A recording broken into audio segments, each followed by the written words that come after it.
Rogers.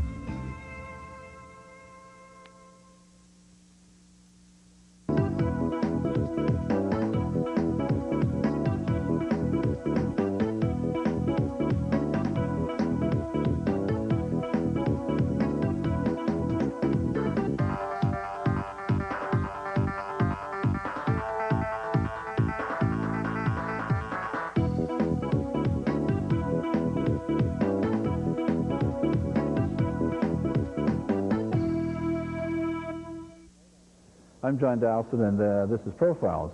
And tonight on our show, we're going to be featuring the Dawson connection of Newmarket and Dawson Manor, one of the oldest homes still standing in downtown Newmarket. So don't go away, we'll be right back.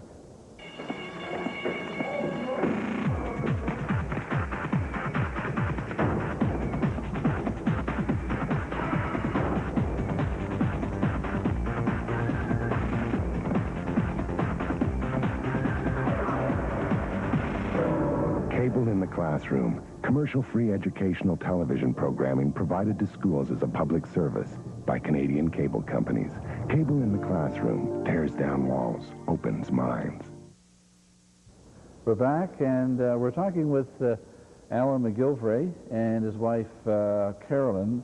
Carolyn, who is the third great-granddaughter of Squire Dawson, John Dawson, of Newmarket, one of the original pioneers in the area. And I want to welcome you and thank you for coming to the show to talk about this.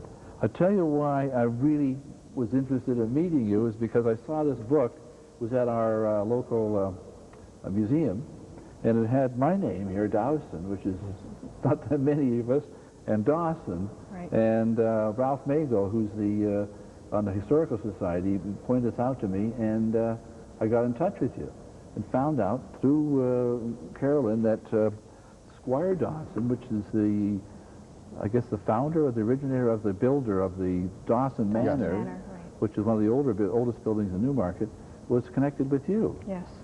And so that's where it all came about.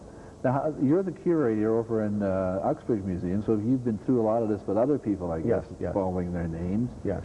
And you grew up in Newmarket, going right. to Alexander Muir School. Muir, yeah. And your parents still live here over on Bayview. Yeah, my parents, Albert and Eileen Brunson, live on Bayview and near Penrose. Penrose there, yeah. Right. So what I was interested in, and I know a lot of viewers, we've talked about historical properties before, but the Dawson Manor stood on Yonge Street, just north of the what is now the Canadian Tire. Where Canadian Tire is Or where now. the Canadian Tire is now. Right. And that was the original Dawson homestead, I guess you'd call it, Yes, at the time. But he didn't buy it from someone. He was a homestead, I guess. So who was Squire Dawson, this person that started this family? Well, Squire John Dawson came from Yorkshire, England, Danby and Cleveland Parish, and in North Yorkshire. And he came into Ontario about 1829. Now, This is the actual parish. Where he came from. That's the parish church. Where he came from in Yorkshire. Yes. And down here is the ancestral home, I guess, of the Squire Dawson. That's right, Great Drummondby Grange. Those pictures were taken out of that Dawson book. Oh, out of the book. Yeah. Now, this was built in, you say, in what year? Well, I don't know when it was built, but Squire John Dawson's father, Francis Dawson, lived there in the late 1700s. And this building is still standing. It's still standing. That's a recent picture And of we're it. moving and tearing down our buildings. They're not even Yes. 100 years old, right? That's right. This isn't it amazing, you know, what happens. But so this fairly well-off family, I would assume, because this is quite an imposing home to Yes. be Right. built in 70s. Not a manor, of No. course, but still quite an imposing place to live. And he came over here with all of his family and rented or chartered a boat. Chartered even. 3 ships. Is that right? He chartered 3 ships, and he came over with all his family, the glass for the windows, his He did? maids, his servants, everything. Hired Hired hands, animals, furniture, building materials, and they would need to charter a boat to bring all that Yes, over. and apparently they landed south of New York City and then made their way up to York or Toronto, and then up Yonge Street to this area. And I can imagine it must have been quite a parade bringing everything with them. And you said farm animals and all? Yeah, they Yes. took 2 or 3 times to cross because the first time they had stormy weather and they landed in Greenland. Oh, really? So That is stormy weather. missed- They went the yeah, wrong way. They went the wrong way. And so he chartered this boat. Yeah.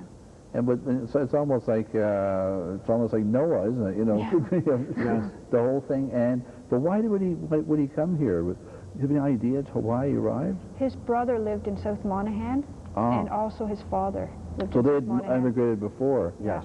The squire. Right. Yes. But why did he come to Newmarket? In South Monaghan, that's over near Peterborough area, Yes, isn't it? yeah. Yeah, no one really knows why they came here. And what intrigued me was the fact that you had in your book here, which, by the way, if there are people who have the Dawson or Dowson name, Right. can purchase this book from you, right? Yes, they can. Now, this put together by a committee, and I've been through it. There's quite a lot Yeah. of stuff here. There's a lot of work. I think it's, what do you sell, $20 plus? They're $20, $5 for plus mailing. $5 for mailing. Was the fact that this name Dowson, so I was intrigued with if there was a connection somewhere. Yes. Why is that there like that? The Dowson name was originally Dowson, and Squire John's father, about the time when Squire John Dawson's father lived, they changed it to Dawson in our branch. What, for religious purposes, I wonder, you know? Yeah, there's Or no... maybe they were being chased? Yeah, right. Well, don't know. the early records that have been located in Yorkshire show it as Dowson. It does. In the 1700s, this family was Dowson. And then late 1700s, early 1800s, in the time of Francis Dawson, his records appear both ways. Sometimes his name is written Dowson, sometimes it's Dawson. So that's when the changeover took place. And by the time Squire John came here, he was using the name Dawson. Because my father, as I told you before, had done a lot of research on our name. Goes back to 1512, he's Right. managed, in the same area, not the same county, but in Yorkshire, County Durham, which is the one just the county south of the Yeah. one where you are. And that was apparently a contraction from the name Dow, which is a lot you find in Scotland a lot. It's supposed to be a Gaelic name meaning black. But there are lots of Dawsons in Scotland. Yeah. Yes. And I've read that that's the same as there. So they changed the name for we don't know whatever We have no reason, Yes. and they became Dawson instead of Dowson. Yes. Maybe there's a connection. You never Could know. be. Oh, there could You know, be, yeah. There's 6 degrees of separation. Yes. You know what they say. So, but Squire then was he a wealthy? Pretty was a doctor, was he? He was a doctor, yeah. Yeah, he was apparently a medical doctor, apparently had an apothecary in a room in the manor here where he helped to treat individuals, and apparently even did some work in helping treat the Indians, the local Indians. So where would he have learned his profession? In England? Was he a doctor before he came? He would have been. We don't know the details of that except that a couple of his children were born in the London area, so he possibly was down there studying. He also, in England, was a justice of the peace. Oh, he was. So when he arrived here, he was a justice of the peace and actually performed marriages. So did he know people in Upper Canada in this particular area that would have... when did he arrive, by the way? 1829 1829 in Newmarket or in Newmarket. How long would it take to come from New York with all that baggage and everything? We're not sure, really. You know, It would be weeks. Yeah. at least months. Months. Maybe, Yes, you know. yes. Yeah. They'd have to. There wouldn't be a bridge across the Niagara River at the time. They wouldn't. No. They'd have to float the stuff across Yes. in some kind of a barge, I guess. Yes. And came all the way to here. So he must have had some connection being made of justice of peace again. Yes, often individuals did know somebody here before they came. Now this was at that time 18. You say 1829. 1829 would be recent within living memory, of course, of the American Revolution. Yes. So there'd be a lot of Empire loyalists here at the time. Yes. And the family compact, which was Yes. was in full swing. And he was a Tory. And he was a Tory. Yes. The family compact was where a certain amount of land was set aside for the church Yes. and for the, I think, what was the other one, the justice, and it had to be reserved for that. Yeah. In government reserves. Crown Reserves. So he was a Tory? Yes. And these were the people who Alexander or Mackenzie, this is Alexander Mackenzie, was the firebrand, was... William Lyon Mackenzie. William Lyon Mackenzie. Yes. Was against in that little rebellion that started here in Newmarket, yes. in the area here. Now, apparently, during the rebellion, the manor, which had just been finished, they just finished building it, it was barricaded because they were afraid of attack, and Squire Dawson had befriended the Indians out towards Bradford, and I understand the bridge had just been built over the river there, so the Indians, for some reason, came down and... in full war dress. In war dress, and set up camp on the front grounds of Dawson Manor in order to protect Dawson Manor and Squire John and his family. Their Tory friend? Yes, yes. Really? Yes. And the rebellion we're talking about now was what they call, some people call the Farmers' Rebellion, yes. Which was where William Lyon Mackenzie and the group went to Toronto. Right. So, but there was quite a bit of activity, though, in the area, but sometime before that battle. Yes. And so they camped out there? Apparently.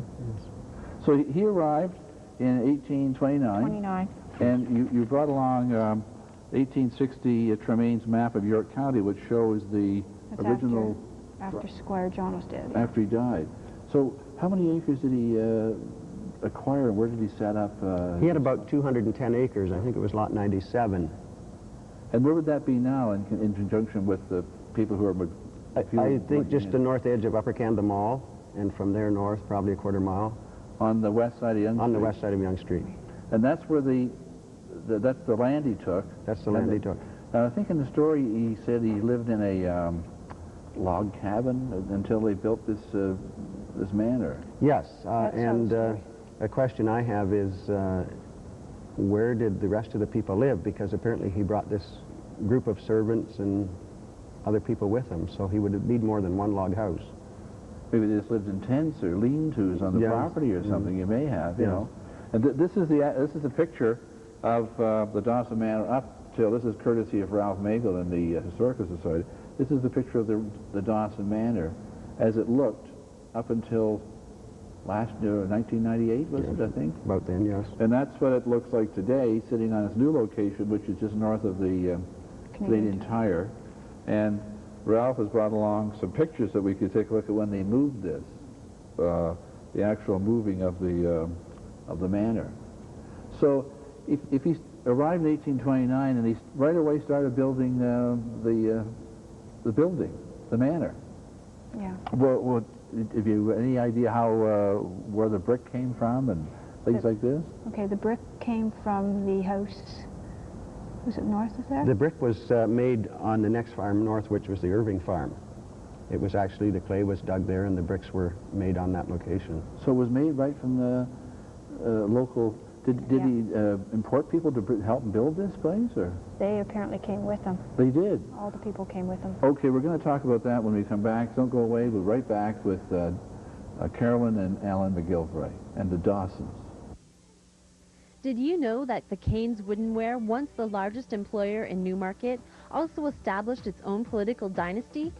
William Kane moved to Newmarket in 1874, where he purchased all the land on the south side of Huron Street, now Davis Drive, between Roxborough Road and Prospect Street.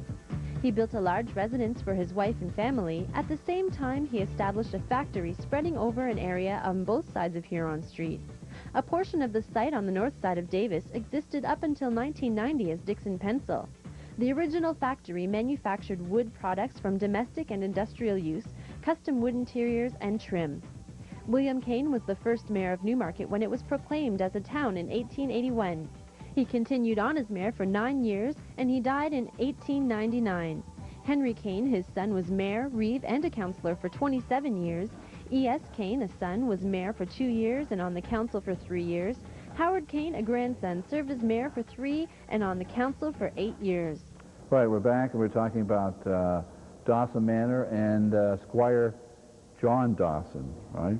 That's a good name. Yes. But why would they call him Squire? Was that an official title of some kind, or? That may have come along with him being Justice of the Peace. Oh, I see. So it was just a name people gave them, or it's not an official title then? I'm not sure. No. So if he, what did he come here for? To be a doctor or to actually farm? I mean, I guess in those days when you arrived, you had to have a farm because everybody had to be self-sufficient, didn't it? Yes, you would. And but his real profession was as a doctor, medical doctor then. Doctor, right.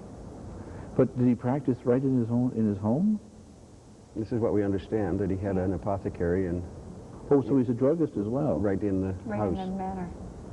So like, what's wrong with you? I'll grind it up for you and, and Which take could be why he was friends with the Indians.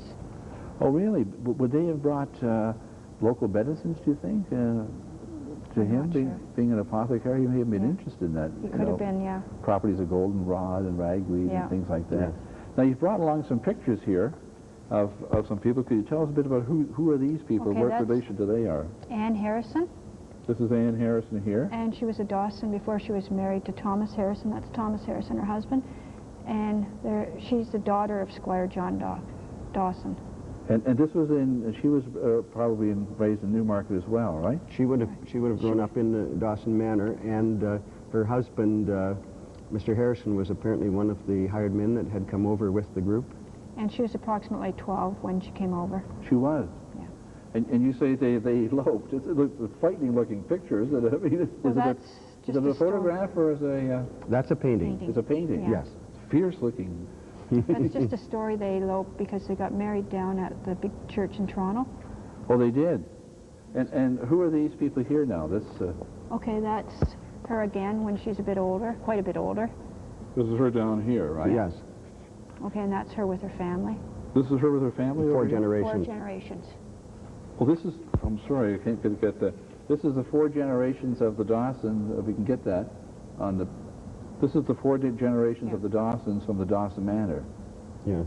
So he arrived in 1829. Yes. And how long did it take to finish this manor? Apparently they started in 1830 and finished by 1837. So it took 7 years. And all the woodwork would have had to have been done by hand, all the baseboards and moldings and so on. So it took a lot of time. And how many rooms did it have? Would you know? That I don't know. No, I'm not sure. And it stood there until when was it? Well, the Dawsons, did they keep living in this? They continued to live there until about 1988, when Joy was Joy the last. and Fred Hughes sold the property. Oh, really? So a descendant of Squire Dawson lived in the property well over 100 years. Yes, and there's an interesting story there. His granddaughter, who was a Mrs. Fearheller, decided that she wanted someone living in the manor with the Dawson name. So Emily Fearheller, so she went to Toronto and legally had her name changed back to Dawson so that there'd be somebody living there with that name. And at that time, that story was picked up by a writer with the Toronto Star called Ernest Hemingway. And Oh, really? He came out and he came out to the manor and interviewed them. And he even mentioned seeing the mailbox on the way in that it had Emily Fearheller on it, and that had been sort of erased. And on the other side, in big new letters, was Emily Dawson. Dawson. And so he did an article for the Toronto Star on her official name change. This is the Ernest Hemingway of Place in the Sun and all these other... Yes. Yes. Really? Yes.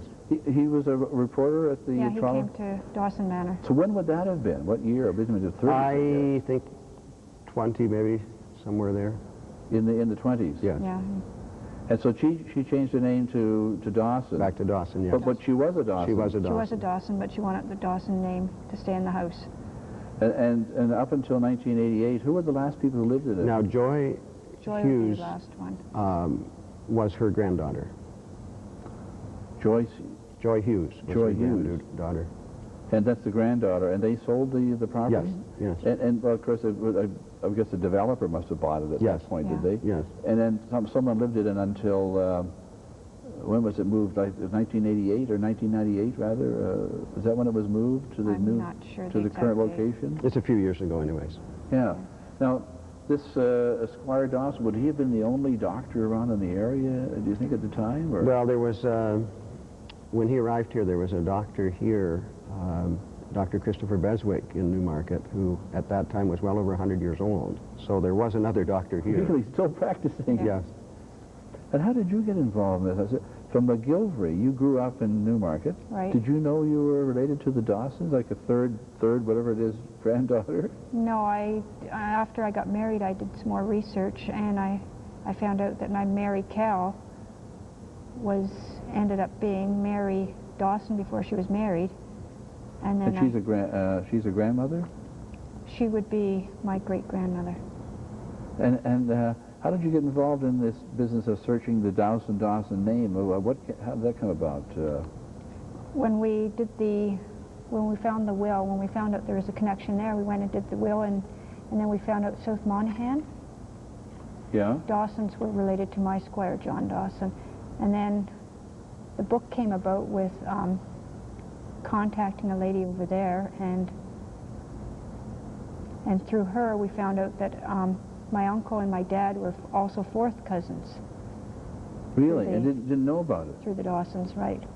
And what brought the idea of having this book here? What brought that about? When we made contact with Carolyn's uncle, who lives at Bailey Barrow, South Monaghan, we discovered, like, he is married to Carolyn's mother's sister, okay? So they're aunt and uncle. When we talked to him, he said, oh, my grandmother was a Dawson. So that's when we found out that her uncle and her dad were fourth cousins. Now, when we talked to them, they had already had a Dawson reunion over there. And when we look at the guest book, we see Joy Dawson from here. Joy Hughes had signed the guest book, so she had been to that reunion back in the 80s. And so they knew about each other. But once we connected and made contact with them, we found out they were planning another reunion. They have them every 5 years, and that they were going to do a book. And they were happy to find out that there was somebody over here who was interested, and we were able to do research on this branch of the Dawsons for the book. Right. So all these people here who live in the Newmarket area that you're talking about in the book, yes, all came from this John Dawson, Squire John Dawson. Squire Dawson, yes. So they're really prolific, huh? Yeah. Yes. So so when you have this reunion, are there anybody still named Dawson that's connected, or is the Dawson name kind of gone? The Dawson name's still pretty strong in South Monaghan. So there were males to carry on, or if they... Over here, can't seem to connect to too many. Now, we have contacted a Dawson out in Western Canada who's descended from here. And, but two of John's sons, the oldest son, John Dawson Jr., went to Toledo, Ohio, and the youngest son, Horatio Dawson, went to Cleveland, Ohio. William stayed on the homestead, and George lived on the next farm north, and I think George Dawson's house also has been moved to north of Canadian Tire. So the Squire had how many children? He had 4 sons and 4 daughters. The youngest daughter died young. And they all lived and married? Okay, the oldest one, Anne, we saw in the picture, married Thomas Harrison, lived near Mount Albert. The next daughter, Mary, married Mr. Bagshaw and lived near Uxbridge. And the third daughter, Mary Ann, married George Cal, and that's Carolyn's ancestors. And on the other side, the sons? Yes. They stayed in Newmarket? Well, 2 of them stayed here, and 2 went to Ohio. And so have you been in contact with the people in Ohio? We've tried to contact them, and so far we haven't been able to. And how about the Dawsons that stayed here then? There was William and, you say, Horatio? William and George. George. And what about their children? Are they still in the area? There are connections around, and this Dawson we contacted in Western Canada would be from a branch of that. So we have made contact with some of them. So there is some direct descendants still named Dawson. Who are connected with Squire John. Yes. Right. That's quite an interesting history. And this book, I mean, I've been going through it. I was interested to read it because it had my name in it, but Dawson, and it's in little small print. Yeah. And it's, I don't know how many pages. How many pages are there? Over 200 pages in this thing. And it's all indexed, cross-referenced, the whole business. Photographs. Yeah. You've really done a lot of work on this book. I know it was sitting in the Elman Campbell Museum in Newmarket for some time, which is where I saw this from. And if someone wants to buy this, they can contact us. They can contact you at is there a phone number that they can? At 473-3398.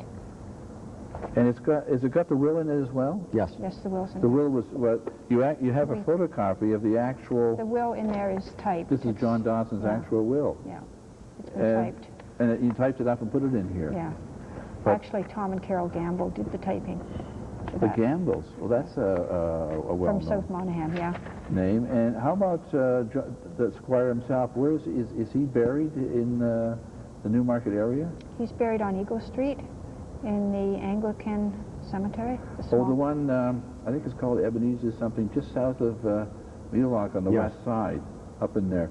Some people I didn't even know there was a cemetery there until I saw them one day. They were dedicating it. It's a Pioneer yeah. Cemetery. Yes. So there's a few graves on. He's buried there with his wife? His wife. Yes. One of Yes. his wives. He had 3 Yes. wives.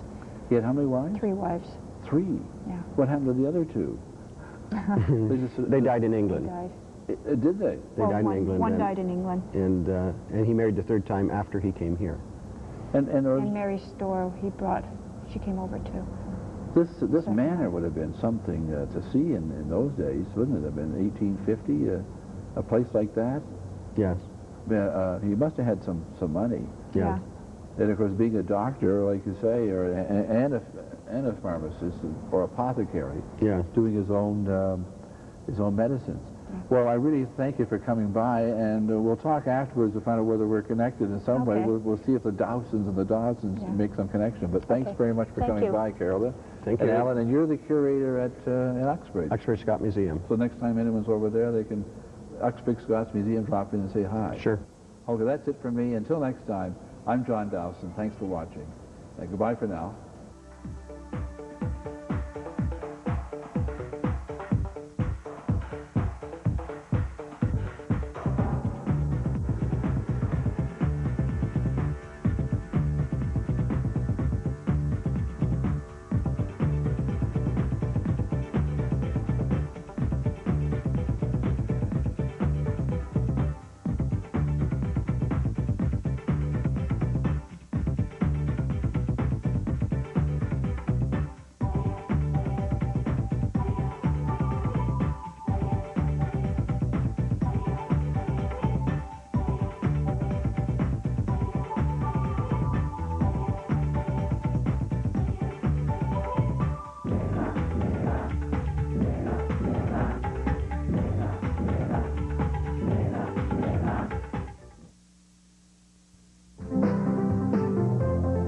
This is the best spot to take in the whole lot.